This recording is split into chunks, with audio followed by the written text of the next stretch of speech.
Bonjour et bienvenue dans Cravate Club. C'est la hantise de beaucoup d'entreprises au Maroc, le recouvrement. Il met en danger les petites structures et il décourage les plus grandes, y compris pour l'investissement. C'est le sujet du jour que j'aborde avec Maître Nisrine Roudan. Bonjour. Bonjour. Alors Nisrine Roudan, quel regard portez-vous sur cette problématique qui est très présente au Maroc ? C'est effectivement une problématique extrêmement importante qui touche non seulement les TPE ou les PME ou même les multinationales, mais c'est une problématique qui est d'une importance cruciale pour l'économie marocaine parce que ça impacte l'image du Maroc non seulement sur la scène nationale mais aussi internationale en matière de sécurité d'investissement, d'attractivité du Maroc, de classement Doing Business, etc. Donc c'est une problématique à la fois importante localement, mais aussi au niveau international, surtout en matière d'investissement.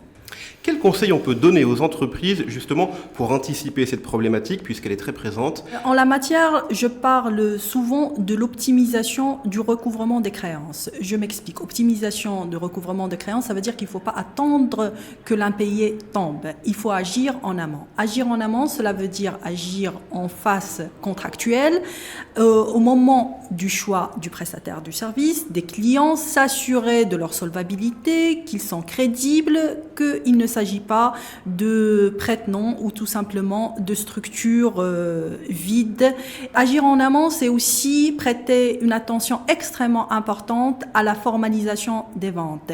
C'est aussi sensibiliser et former son personnel par rapport à ces opérations, à la concrétisation des opérations de vente, avoir des mécanismes contractuels bien établis, bien ficelés. Ficeler aussi le processus de vente, que ce soit en matière de facturation, de réception de factures, en matière de banc de livraison, faire un suivi constant par rapport à l'encours client d'un client, aussi par rapport aux garanties, aux sûretés qu'on demande pour éviter justement l'impayé. Est-ce qu'au Maroc, on est bien équipé pour l'information financière ? Vous évoquez justement un certain nombre de vérifications en amont. Écoutez, quand on cherche, on trouve. Au Maroc, il y a moyen, surtout pour les structures sérieuses, qui ont l'obligation de par la loi de la tenue de leur comptabilité, des états de synthèse, etc., de faire un suivi plus ou moins rigoureux de la situation financière d'une entreprise. Il est possible aussi de mandater un prestataire de service pour effectuer une mini due diligence de la santé financière d'une entreprise. Et alors, une fois qu'on a fait tout ce qu'il fallait en amont et qu'on n'arrive toujours pas à se faire payer, quelles sont les options pour une entreprise ? En fait, ça fait partie du processus et du cycle normal d'une entreprise. Ici au Maroc, les statistiques l'année dernière ont démontré que le risque d'impayé au Maroc est autour de 10 mois. Donc c'est une réalité. Quand on vérifie les classements, c'est une certitude, c'est un point noir au niveau marocain et ça n'encourage pas malheureusement les investissements. Mais en tout cas, quand l'impayé tombe, c'est là où tout le processus qu'on a effectué en amont s'avère utile. Alors dans ce cas-là, quelles sont les démarches pour l'entreprise ? Alors une fois que l'impayé tombe, avant d'aller au contentieux, il est possible d'essayer, et possible et recommandé, d'essayer de procéder au règlement à l'amiable de la situation. Ça veut dire, le règlement à l'amiable, c'est d'essayer de trouver une solution, de collecter sa dette, d'obtenir le paiement. Cela peut se faire en interne, au sein de l'entreprise. Ça nous renvoie à l'importance de la formation du personnel d'une entreprise et à la formalisation.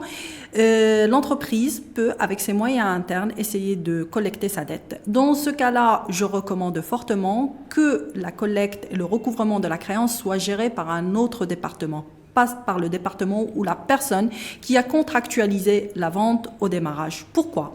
Parce que ça envoie aussi un message aux débiteurs comme quoi l'entreprise, elle prend les choses sérieusement et qu'on est passé à une étape supérieure. Cette étape de recouvrement à l'amiable gérée par l'entreprise, elle est aussi utile parce que ça nous permet de nous rapprocher, ça permet aux clients, aux créanciers de se rapprocher de l'entreprise et éventuellement de collecter des informations qui pourraient s'avérer utiles, notamment sur la santé financière de l'entreprise. Est-ce qu'il y a des difficultés visibles qu'on peut constater ?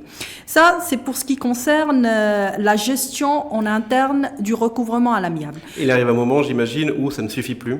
Il arrive à un moment où ça ne suffit plus, mais il arrive aussi des moments où on parvient à collecter la créance ou du moins à obtenir un rééchelonnement du paiement de la créance. Quand ça suffit plus ou qu'on n'opte pas pour un recouvrement à l'amiable géré en interne par l'entreprise, on peut avoir recours à un prestataire de services sur le marché.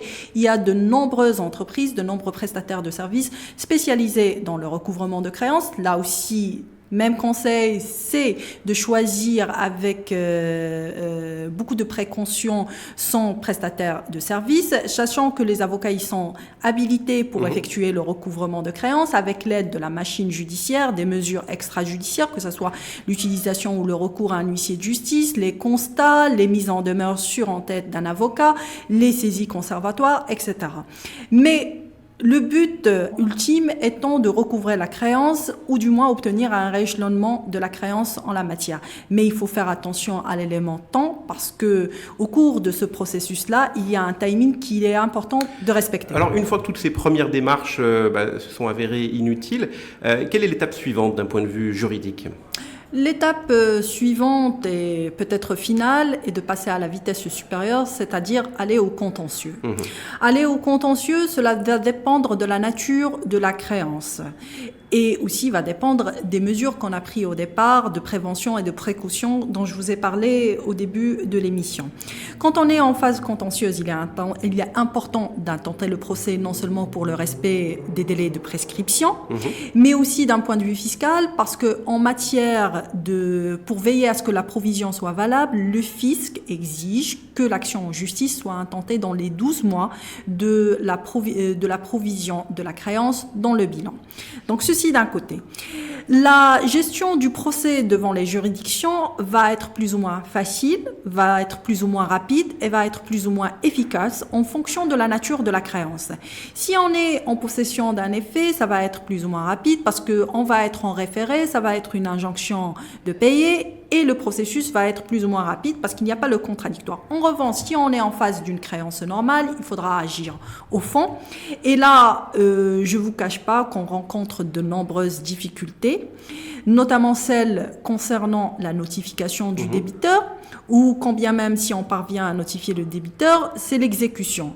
D'où l'importance de la partie prévention et de la gestion et de la contractualisation de la relation commerciale, parce que si on a pris les mesures au départ et qu'on a un fonds de dossier solide, normalement, l'issue du procès, elle est favorable en faveur du débiteur, qui peut collecter sa dette et qui peut faire aussi utiliser les nouvelles dispositions légales en matière de délai de paiement en réclamant les pénalités de retard qui sont exigibles en fonction des cas à compter du 61e jour ou 91e jour, puisque c'est les délais qui sont retenus par le législateur en matière de délai de paiement, sachant, comme je vous l'ai dit, que la réalité et la pratique montrent que les créanciers souvent sont plus ou moins flexibles par rapport au délai de paiement pour justement essayer de préserver cette relation commerciale. Merci beaucoup, Maître Nisrine Rhodane, pour la pertinence de vos conseils à l'adresse des entreprises. Je rappelle que vous êtes avocate au barreau de Casablanca et membre du Conseil de l'Ordre. À très bientôt. À très bientôt. Et on se retrouve très vite sur Matin Première.